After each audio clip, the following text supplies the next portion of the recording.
and her noble status as a duchess. Are there any others? Yes, it's despicable to do that, but Perseus never saw himself as a gentleman like Jerome, and he didn't mind using any means necessary to achieve his goals. He also didn't believe that Helen was with him because of so-called love. She must have her own agenda. So in the end, the two were just using each other, and they were both well aware of this. There is no sincerity in it. Perseus doesn't see her saying these things as revealing her true feelings, nor does she intend to change their relationship from a false one of mutual exploitation to a genuine one of true love. I was just trying to trick him, make him believe they're truly in love, lower his guard, let him fall in love, and then devour him alive. Even if she said those words in that manner.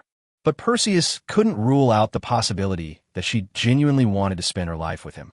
He is very vigilant, very suspicious, and very cunning. But he also knew that it was a pitiful and tragic thing for a person to doubt everything, even if others treated him sincerely. He didn't want to become that kind of pathetic guy, so he reserved a pure land in his cold and dark heart to house some good people. If anyone is fortunate or unfortunate enough to enter that place, he will treat that person with all his heart, even at the cost of his life. However, that's a place that's almost his Achilles heel, so the threshold is very high. To date, no one has been able to achieve it. Does Miss Helen want to move in? But that's almost impossible, because the two are of the same kind. Both are equally cunning, ruthless, and treacherous. The reason he and she were so compatible was because they were essentially the same kind of people. Sometimes, looking at her, he even felt like he was looking in a mirror.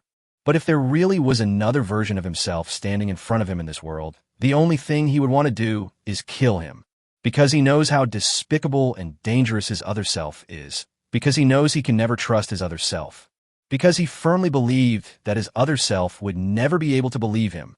So I'm sorry, but at the moment, at least for now, he can't trust her. I'm sorry, Miss Helen. Perseus, I really want to hear the truth this time, Helen said earnestly. If you truly love me, you should possess me completely, whether it's cherishing me or violating me. As long as you're willing to see me as something that belongs only to you, I can accept it with a smile. But you don't smile anymore, Perseus said, because you haven't told me your thoughts yet. Darling, you're drunk. Perseus hugged her tightly. I didn't drink a drop of alcohol tonight, Helen said calmly. That means I was drunk. Anyway, one of us isn't sober enough to talk about such important topics tonight. Perseus, are you so afraid to face my true feelings? Perseus released her and looked at her with a puzzled expression. Why do you say that? Isn't that the truth? N.A.N chuckled softly. What facts? I just find it absurd. Then why don't you dare say a single decisive word and only try to brush it off? Helen asked. Is it so hard to say yes or no? Yes, it's difficult. Saying yes means accepting her sincerity. But you have to believe something is true before you can accept it. The problem is that he is fundamentally skeptical about it. Even if he only pretends to believe and accept it, he still has to distance himself from other girls, which would seriously harm his interests. If he only shows affection to her on the surface, but secretly flirts with other girls, his true colors will be exposed to her once she discovers it. The problem this time is that he must maintain a facade in front of people he cannot trust. No matter what I do, the underlying logic is always conflicting. It would be much simpler to say if it were hard to explain. It simply means that the relationship between the two people, whether real or fake, has come to an end, and everything returns to the starting point, or even worse than the starting point. If the relationship hasn't started yet, she's still a potential target. But if it ends in the same way again, he will never truly have her again. That's why he tried to get away with it. It wasn't that he was afraid. It was just that doing so was in his best interest. But she wouldn't allow it. What to do? If he doesn't come up with a solution, then he shouldn't be bothered. Because he will lose her completely in every sense of the word. Losing her? It's a cruel thing. What a wonderful girl she is. She's beautiful, has a great figure, and is so smart, quick-witted, and understanding that she'd even go along with him to do bad things. It would be such a pity to lose her. It's such a pity. Chapter 44 in the still of the night. Fine, just pretend I didn't say anything. Just as Perseus was about to despair, Helen yawned and said in a casual tone, There's a feeling of bliss when a death row inmate is about to be beheaded, and suddenly someone arrives on horseback with a pardon, shouting, Spare my life. Perseus could hardly believe his ears, wondering if he was dreaming. Just like that. We'll let him go. What's wrong? Why do you look so silly? My dear, have you suddenly turned into an idiot? Helen smiled and patted his head, giving him an indescribable feeling of comfort all over his body. Is it really this comfortable to have someone pat your head? Perseus stared at her blankly, unsure whether to laugh or cry. Why aren't you dwelling on this issue anymore? He couldn't help but ask. Are you really unaware or just pretending not to know? N.A.N suddenly said in a low voice, her expression darkening. Perseus's heart sank, and he instinctively flashed his signature smile. Oomph, that was the most fake laugh you've ever had. Helen said disdainfully. Perseus was genuinely confused and watched her very cautiously. Helen suddenly smiled again and generously hugged him, wrapping her arms around his neck and sticking to him like glue. Is there even a question? Because I feel that if I keep dwelling on this issue, I'll lose you. Although I really want to hear your answer, I don't want to lose you even more. So what can I do? I can only take a step back. She looked at him with a resentful look in her eyes, which made him feel like he was being scratched by a kitten, both itchy and tingling. I'm sorry, Perseus said. Why are you apologizing instead of thanking me? Did you secretly do something to betray me? She asked warily. No, I just feel a little ashamed that I'm so indecisive as a man, Perseus said softly. It's good that you know how to reflect, but I don't like seeing you looking so dejected. Lift your head up. Lift your head up, Helen said fiercely again. Perseus had no choice but to stand tall and straighten his back so he couldn't see her expression, only hearing a silvery laugh echo through the night. The next time I saw Helen's face, it was when she held my face in her hands and we looked at each other up close. Okay, let's leave it at that. Otherwise we'll both be unhappy, okay? Helen said softly. Perseus nodded with difficulty, because her face was being cupped in his hands. Don't you have a mouth? Speak, she exclaimed, her eyes wide. Good. Before he could finish speaking, his jaw was attacked and invaded. This kiss was very quiet, so when it ended, both of them were able to remain calm. On the surface, everything seemed calm. However, don't get too excited yet. One day, I will get the answer I want. Helen looked at him with a haughty little gaze. So cute. I'm so lucky to still have her. Perseus wouldn't sit idly by. He was ambushed this time, but next time, he'll definitely be able to give a perfect answer. Well, why are you sighing again? It's all my fault, Helen frowned. I was in a good mood tonight, but I asked that kind of question. Even though I stopped, I still feel down. Perseus felt a little bit of that too, but he felt more of the joy of surviving a catastrophe. So, come back to my room with me. Let's do something fun. Helen suddenly grabbed his head and blew a breath into his ear. Perseus felt a chill run down his spine. I looked into her eyes in disbelief. They gleamed with a fox-like cunning and a poisonous allure. There was absolutely no room for refusal. Darling, Helen said again, I know your family hasn't treated you well, so you must have never experienced much maternal love growing up, right? That must be so distressing. Aren't you the same? I'd die if I said it, so I'll pass. Perseus continued to stare at her blankly. So, let me be your mom tonight. I'll treat you like my cutest baby and love you dearly. What? What do you take me for? Why am I junior? Perseus was furious. I couldn't help but glance down her neck again and gasped. Mother, he's so good. It was late at night, and Helen was fast asleep in bed. Perseus covered her with a blanket and, after making sure she was fast asleep, silently walked toward the Romanthals' bathroom. During this time, he had become familiar with all the servants in the house. Everyone would automatically bow and show respect when they saw him, but they were not particularly obsequious or flattering. The bathroom had a huge bathtub with hot water prepared in advance by the maids. Such was the simple and unpretentious life of the wealthy. No wonder everyone wants to find a rich girlfriend. Perseus stripped naked, took a deep breath, and immersed himself in the hot water, leaving only his neck exposed. He was so excited that he almost screamed, and every pore on his body opened up.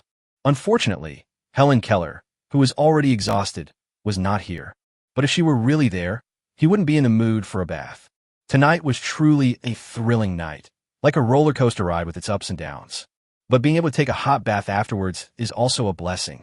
Perseus closed his eyes and peacefully enjoyed the moment. The sound of the door opening suddenly rang out, and Perseus instantly opened his eyes. It was Mrs. Romanthal wrapped in a bath towel. Oh my God! Lovia's stunning figure was already enough to drive anyone crazy, but her aunt, Lady Romanthal, was an evolved and enhanced version. Even wrapped in a bath towel, she still made Perseus's blood boil. However, to be fair, playing coy and half-concealing one's true feelings is more deadly than being completely honest. The anger that had just subsided is now rising again. What can my old woman's body excite you? Mrs. Lamanthal said indifferently. Perseus lowered his head and remained silent. He should have shown his polite side. But this is a bathroom. Ripples appeared on the water as Mrs. Lamanthal entered the bath without taking off her towel. Although the steam wasn't thick, luckily there were many flower petals in the bath. Otherwise, he would definitely have been splattered with blood on the spot. Although the pressure in his nasal cavity was already very high, it made it difficult for him to speak. This is wrong. It's wrong no matter how you look at it. But this is someone else's home, and he's just an outsider. What right does he have to interfere in what they want to do? Are you and that person really together? Mrs. Lamanthal asked. Perseus couldn't help but look up, forcing himself to focus solely on her face. Could the person she's talking about be N.A.N? But she's clearly my daughter, so why are you talking about a stranger? The story of this mother and daughter is not recorded in the original text. In the original work, Helen is just a villainous character who is completely overwhelmed by Ivisa. She is only slightly better than a henchman and doesn't have much screen time or background information. Yes, Perseus said. Oh, Mrs. Lamanthal said expressionlessly. Perseus really wanted to ask her what grudge she had against her own daughter. But this was Helen's taboo, and clearly it was also her taboo. Any taboo is something that should not be touched. You seem like a good kid. I don't have much to say, but I advise you to be careful. After Mrs. Lamanthal finished speaking, she closed her eyes. Be careful? What's the meaning? Perseus stared at her until she suddenly stood up, at which point he hurriedly closed his eyes. I couldn't see anything, just a vast expanse of white. After the door closed, the footsteps gradually faded away. Perseus opened his eyes and saw that the towel was gone, and there was a trail of wet footprints by the door. If it weren't for those footprints, he would have thought he had just been under some kind of illusion. The water got a little cold. Perseus returned to the room, and as soon as he closed the door, the person on the bed disappeared. Then a soft body pressed against his back. How about you stay tonight? Helen's voice was soft and muggy, as if she were still half asleep. I have some urgent business to attend to at the apartment, but I'll definitely go with you next time. Perseus lifted her up by the waist and put her back on the bed. What a terrible person. He messed them up like this and then ran away. Helen mumbled something and fell asleep again. Mixed fish. They couldn't even get to the very last step, and they already gave up, yet they have the nerve to say such things. Perseus smiled silently and covered her with a blanket again. He walked to the door, thought for a moment, then turned back, kissed her on the forehead, and then left the room slightly. After a while, the door opened, and a pair of eyes peered through the crack into the bed. Those eyes were filled with disgust and fear, and their owner's suppressed breathing trembled. After the door closed again, N.A.N on the bed opened her eyes instantly and stared coldly at the white ceiling. It was well past midnight when Perseus opened the door. The lights are still on. Ivisa sat upright in her chair and looked over the moment he opened the door. Chapter 45, A Step Away from Perfection. You're back, Ivisa asked expressionlessly. Perseus scratched his head and walked over, carrying another chair to sit down in front of her. Why aren't you asleep yet? It's so late. Ivy remained silent. Obviously she was waiting for him, but she was too shy to say it out loud. This was the first time he had come back so late, and he hadn't expected to have such an unexpected gain. Perseus watched Ivisa with great interest. Ever since he bought her, he has felt that he has failed as her owner. Ivisa never gave him a kind look, though she never gave anyone a kind look either. But he was her master, having risked his life to buy her, and had established a great alliance with her, a bond that could be described as one of life and death, inseparable. They didn't receive any exemption whatsoever. That night at the ball was when she was at her most adorable, but ever since then, she has become an unyielding block of ice, silent and taciturn, and when she has to speak, she does so in a way that is utterly devoid of humanity. Perseus could only console herself that it was just her personality. The family was already cold and indifferent, and then suddenly such a huge change happened in the family, with the family destroyed and people killed overnight. Anyone would become severely depressed in that situation. It's a miracle that they didn't jump off a building or into a river. If there's really no other way, you might as well be more lenient with her, since he is a reasonable and kind master. But now it seems that she isn't completely heartless and insensitive. Otherwise, she would have been in bed by now. Why would she be sitting here watching the door? Perseus was laughing hysterically inside, but